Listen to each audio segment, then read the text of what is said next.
हे तुम्हाला पण माहिती आहे. म्हणून आम्हाला आपली थेरपी FIR वर अवलंबून आहे.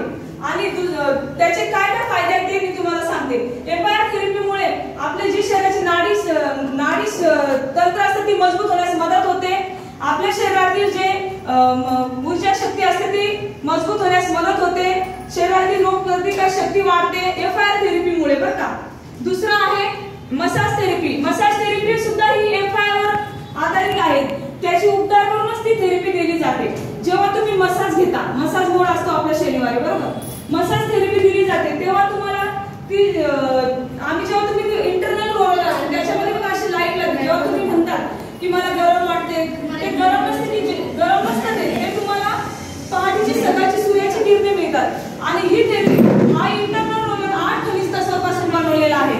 पहिला आहे silver, silica, serpentine, feldspar, magnesium, clay, tourmaline, zeolite, germanium हे सर्व खनिज तत्वांपासून इंटरनल रोलर बनवलेला असतो. आणि त्या इंटरनल रोलर मध्ये तुम्हाला FIR मिळतो. म्हणजे किती महत्त्वाचं आहे आपल्याला ही थेरपी. मसाज थेरपी पण मसाज थेरपी सुद्धा मानवासाठी खूप छान. मसाज थेरपीचा मानव शरीराशी खूप मोठा संबंध असतो की नाही. कारण की बघा जे उदाहरणार्थ समजा कोणाचे हात दुखत असतील, पाय दुखत असतील तरी सुद्धा आपण मसाज घेतो. मान दुखत असतील तरी सुद्धा आपण मसाज घेतो. पण जेव्हा आपण मसाज घेतो तेव्हा तुम्ही इथे थेरपी घ्यायला येतात. पण आम्ही तुम्हाला हाताने चोळून मसाज नाही करत. तो एकच थेरपी आहे ती व्ही फायटर बेड आहे. आणि त्या बेडमध्ये इंटरनल रोलर आहे. तो इंटरनल रोलर आपल्या मसाज देण्याचे काम करते. बरोबर करते ना. तर बघा जेव्हा आईच्या पोटातून बाळ जन्माला येतं, तेव्हा आपण मसाज करतो बाळाची. कारण की त्याचे स्नायू असतात, मांसपेशी असतात, त्या अगोदर कमजोर असतात. जेव्हा आपण बाळाची मसाज करतो तेव्हा ते हाडे कशी मजबूत बनतात, स्ट्रॉंग बनण्यास मदत होते.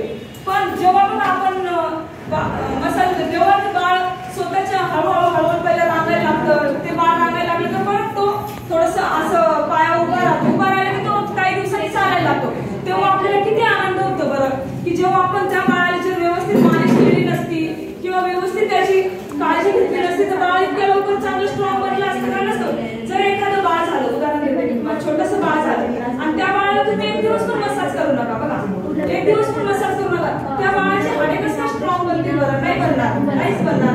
कारण की त्याचं हाड एकदम लवचिक, एकदम खूप असे जसे त्या बाळाला आपण म्हणजे आत्ताच झालेलं आहे असं दिसत बाळ. म्हणून बाळाला सुद्धा आपण मसाज का बरं देतो की जेणेकरून त्याचे हाडं मजबूत होणे किंवा त्याच्या मांसपेशिया चांगले स्ट्रॉंग बनणे असं सर्वांनाच वाटतं.